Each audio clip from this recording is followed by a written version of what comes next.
আসসালামু আলাইকুম। সবাইকে অনেক অনেক ধন্যবাদ আমার ভিডিওগুলো দেখার জন্য। তো অরেঞ্জ জুসের অর্ডার এসেছে, রাসেল অরেঞ্জ জুস বানাচ্ছে। তো অরেঞ্জ জুসে আমরা মূলত ২টি করে অরেঞ্জ দিই। ২টি করে অরেঞ্জ দিলে অরেঞ্জ জুস হয়ে যায়। ক্ষেত্র বিশেষ যদি অরেঞ্জ ছোটো আসে, এই সাইজের অরেঞ্জ ২টি করে দিলে অরেঞ্জ জুস হয়ে যায়।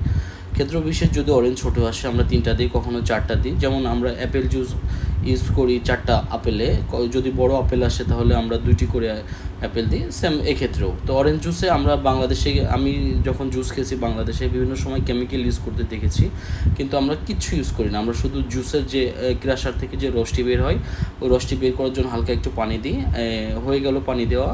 তো অরেঞ্জ জুসটা এই ব্লেন্ডারে দিয়ে আমরা ওখানে একটু আইস দিব, একটু সুগার দেবো। কাস্টমার যদি সুগার চাই তাহলে আমরা দিই, যদি সুগার না চাই তাহলে আমরা দিই না। তো সিম্পল ওয়েতে, একদম সিম্পল ওয়েতে খাঁটি জুস পেতে হলে আমার এইখানে আসতে হবে। তো সিম্পল ওয়েতে দেখেন হয়ে গেল অরেঞ্জ জুস। ভালো থাকবেন সবাই। আসসালামু আলাইকুম।